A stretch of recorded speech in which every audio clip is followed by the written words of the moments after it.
Ó, vamos lá para a segunda parte da aula, da aula 1. Eu apresentei para vocês a aula, código daquele modelo que eu falei nele na primeira parte, né? Da primeira parte. Então, nesse código aqui, o que a gente vai fazer é justamente criar um modelo, tratar aquela base de dados. Eu falei que vocês, o tratamento é simples, né? A gente não vai ter que mexer com muita coisa, porque essa base de dados aqui, ela já é um arquivo CSV, tá vendo? Ó? Então, ela já é uma tabelazinha, onde eu tenho ali número de colunas de 784 e a target, né? A saída ali. Na verdade, são 785 colunas. 784 são pixels da minha imagem e a última coluna tendo a target, né? O alvo, que é qual dígito que é aquela imagem. E aí a gente não vai ter que fazer muito tratamento, a gente vai deixar, já tem ela pronta, né? Então a gente vai partir dela. E aí a gente tem ali a construção do modelo, a parte de treinamento e a parte de teste ali do modelo. Vou mostrar para vocês cada uma dessas aqui. Vou só rodar o código. Vou só rodar ele aqui. Fez, colocar. Tá? E aí, enquanto o código vai rodando, eu vou mostrar para vocês aqui. Essa primeira linha aqui, que é a linha 17, é a linha onde a gente carrega a base de dados no nosso modelo, nosso programa. Então, a gente vai pegar aqui, vai utilizar essa função read CSV para a gente ler a nossa base de dados e carregar ela como uma matriz, certo? Assim que eu terminar de rodar, eu vou mostrar para vocês essa matriz. Essa base de dados aqui, os valores dela, igual eu mostrei para vocês, os valores de branco é 0 e os valores de preto é 5, 255. Então, a gente precisa regularizar esses valores entre 0 e 1. Como que a gente faz isso? A gente vai pegar os valores da matriz e dividir ele por 255. Isso garante para mim que todos os valores daquela matriz, né, eles vão estar entre 0 e 1. Deixa eu mostrar para vocês aqui, ó. Esse DF aqui é a nossa base de dados inteira, né? E aqui vocês já vão ver que ela vai estar, ela tem aqui, ó, 70.000 linhas e 785 colunas. Aqui, ó. Aqui essa primeira coluna aqui é qual dígito. Então aqui é o dígito 5, por exemplo, essa linha aqui corresponde, são os pixels de uma imagem de dígito 5. E aí a gente vê aqui que nas colunas ela tem alguns valores, tá vendo? Esses valores aqui são justamente os valores dali das imagens, dos pixels que tem alguma coloração. E repara que ele já está regularizado entre 0 e 1. Que foi o que a gente fez nessa linha aqui 19. A gente pega ali, divide por 255, garante para mim que aqueles valores estão entre 0 e 1. Por que a gente faz isso? Porque a nossa rede ela trabalha melhor quando a gente entrega valores regularizados para ela. Normalmente, isso é um pré-processamento que a gente sempre faz, a gente está trabalhando com redes neurais, é colocar os nossos valores de dados de entrada regularizados entre 0 e 1, ou numa distribuição normal, ou entre -1 e 1, mas tentar regularizar eles com valores menores assim, até mesmo para a gente diminuir essa discrepância, né? Essa distância entre um valor e outro do meu vetor de entrada. A gente sempre tenta regularizar ele dessa forma. Depois que a gente faz isso, a gente separa aqui. São dados de entrada, que é o meu vetor X, que é o que a gente vai trabalhar. Então eu pego aqui, eu tiro do meu DF, que é aquela base completa, né, a matriz completa, eu tiro a minha coluna 0, que é onde está as target, os meus valores de saída, né? Se é o dígito 5 e tudo mais. E aqui na minha primeira no meu Y aqui, eu ponho os meus dados de saída, que é a saída da minha rede, que é justamente a coluna 0 daquela matriz ali da minha base de dados. Depois a gente faz um processo aqui, que ele é comum quando a gente trabalha com redes neurais de aprendizado supervisionado, que é separar entre dados de teste e dados de treinamento.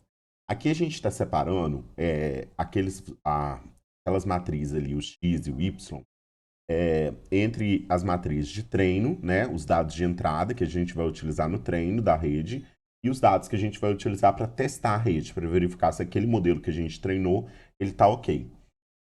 Ali tem uma variável dentro dessa função train test split, que é para a gente separar, né, entre dados de teste e dados de treino, que é a função que está aqui na linha 4.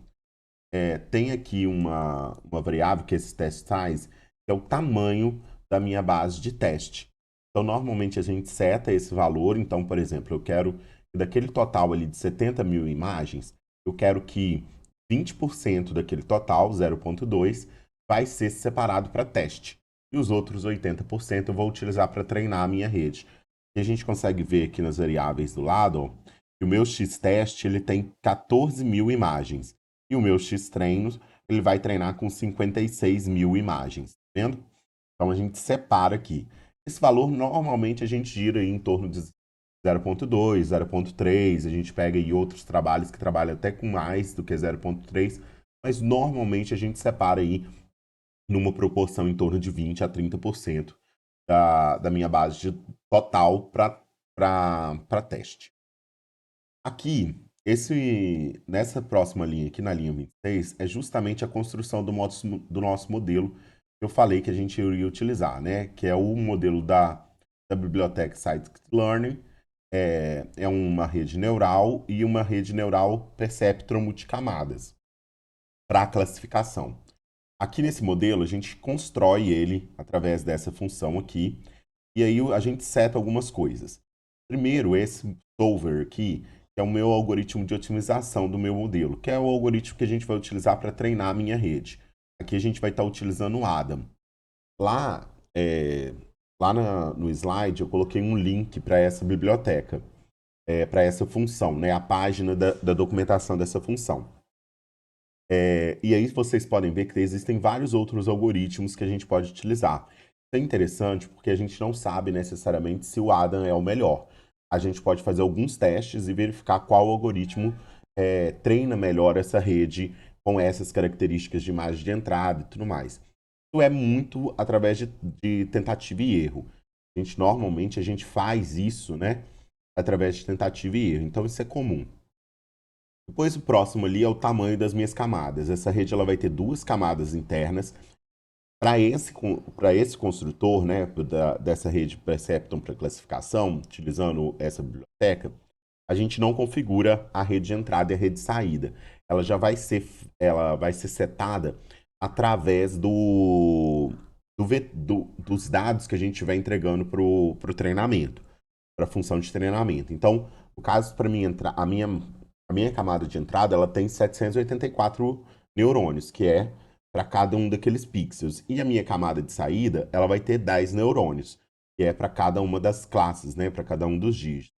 Essas duas camadas que a gente está setando aí, de 64 e 32, são as camadas internas. Então, a gente tem uma primeira camada, que é a de entrada, com, com 784 neurônios. Depois, uma camada com 64 neurônios, que é a primeira camada oculta.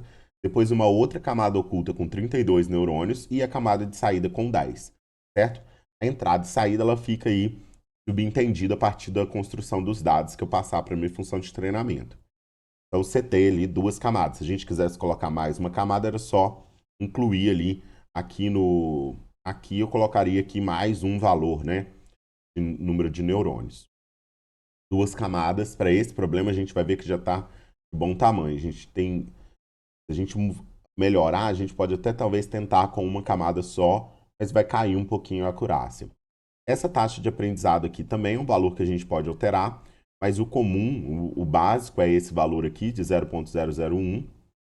O número máximo de interações, e aí isso vai depender muito do tamanho da minha base, das características do meu problema, e aí esse valor a gente pode ir testando ele também, aumentando, diminuindo, e vendo o que fica melhor. Quando a gente aumenta muito o número de interações, o número de interações é quantas vezes eu vou mostrar aquelas imagens para minha rede para que ela possa entender aquela imagem.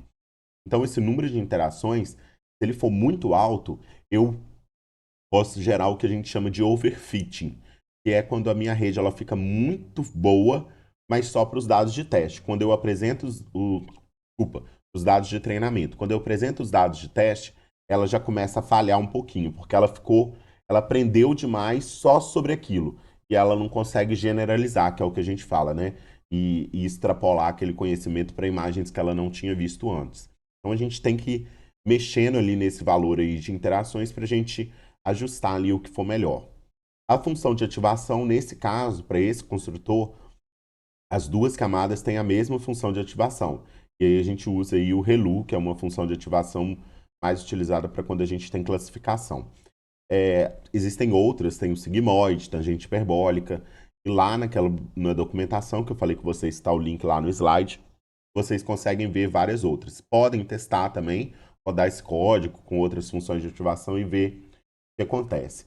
Esse último aí, que está aí, verbose igual a true, é para a gente poder ver isso daqui, ó. Quando a gente rodar o treinamento, a gente vai ver qual interação e qual que é a função de perda. Função de perda, desse caso aqui, ele utiliza uma função de perda composta e trabalha aí com algumas métricas. E aí a gente vai vendo que o valor dela vai diminuindo, tá certo? É como se a nossa rede ela estivesse melhorando a qualidade de previsão dela ao longo do treinamento. Depois a gente tem aqui na linha 29 o treinamento, né? A função que a gente usa para treinar a minha rede, que é o fit. Então a gente passa o vetor de dados de entrada e as saídas esperadas para aquele treinamento. E aí, essa função aqui a gente treina a rede. Com a rede treinada, com o meu modelo treinado, a gente prevê para dados de teste. Então a gente mostra os dados de teste e armazena ali o que foi previsto. Que é essa variável aqui, pred-MLP, que é a previsão que a gente teve para os dados de teste. E aí a gente calcula a nossa acurácia, que é aquilo que eu falei com vocês. É comparar o que a rede previu com o que realmente a gente esperava, que é aquele Y-teste, que veio lá da minha base de dados inteira. E aí a gente compara. E aí a gente tem o valor que a gente vai entender como sendo o valor da capacidade de previsão da minha rede. Nesse caso aqui, ó, essa acurácia deu de 0,96, 97, né, se a gente for arredondar. Então, ela prevê 97% das vezes, né, 97% dos dados que eu apresentei para ela no teste, ela classificou de maneira correta. Então, é um bom resultado, 97. E essa partezinha aqui é para gerar o que a gente chama de matriz de confusão, que é essa matrizinha aqui, ó, ela permite a gente verificar aqui como que a minha rede se comportou. Nas linhas aqui é o valor real e nas colunas aqui são o valor predito. Essa diagonal principal aqui me mostra o seguinte, ó, que para quando eu passei um valor de zero, a minha rede previu 1407 dessas imagens corretamente, que foi zero, tá vendo? Ó? Se era zero aqui, ela previu como zero. Agora, por exemplo, eu passei um zero e ela previu como 2. Três dessas imagens ela previu como 2. E aí a gente vê aqui os erros, tá vendo? Ó? Esses daqui são os meus erros. Deixa eu aumentar aqui. Aqui tem os meus erros. Então, por exemplo, um número aqui, ó, o 7. Teve 11 imagens que eram 7 e ela previu como 2. Então, a gente tem um probleminha aí. Agora, outro valor aqui que deu alto, por exemplo, tinha 27 imagens que eram 4 e ela previu como,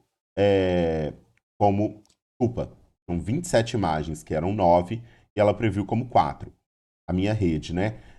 É, é plausível, né? Por exemplo, quando a gente está escrevendo um dígito à mão, é comum a gente confundir o 9 com 4, eles são parecidos, dependendo de como a pessoa fizer o 9 ou fizer o 4, a gente pode confundir também, se não for ali uma caligrafia muito boa. Então, é a realidade. A mesma coisa acontece, por exemplo, aqui, ó, com 5 e com 3, dependendo do jeito que a pessoa escrever ali, pode realmente confundir. Agora, por exemplo, se a gente pegar um 3 aqui, vai ser difícil a gente confundir um 3 com um 6. Então, a minha rede, ela teve aí, ó, por exemplo, confundiu o 3 com 4. A escrita é muito diferente.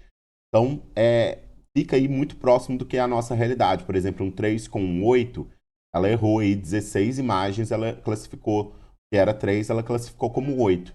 Ah, isso é plausível, né? Entenda. Se a pessoa fizer ali o 3 meio fechadinho, né? Talvez dá para confundir. Então é interessante, eu falei com o pessoal durante a aula, né? Eu passei esse código, tem esse código lá. Eu utilizo o Spider aqui, que está dentro da biblioteca do Anaconda. Desculpa, está dentro do pacote Anaconda. Eu coloquei o link também para vocês baixarem esse pacote. Esse pacote ele já vem, por exemplo, aqui são as bibliotecas que a gente utilizou para rodar esse código. Eu não tive, por exemplo, Scikit-learn, que é uma biblioteca muito que a gente utiliza muito, Matplotlib, que é uma biblioteca também que a gente usa bastante. Eu não tive que instalar nenhuma dessas bibliotecas, o Panda, nenhuma delas no Python para poder rodar esse código aqui. Todas elas já vêm pré-instaladas nesse pacote no Anaconda. E aí o editor que a gente usa, né, para a IDE aí do Anaconda para o Python é o Spider.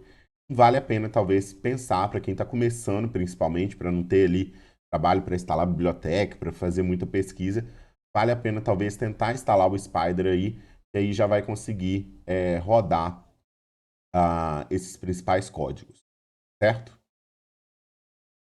Pessoal, é isso. E aí, qualquer dúvida depois, se vocês tiverem, podem mandar mensagem aí pelo Ava ou lá pelo aquele grupo de WhatsApp que a gente tem, que aí eu vou tentando responder e sanar as dúvidas, certo?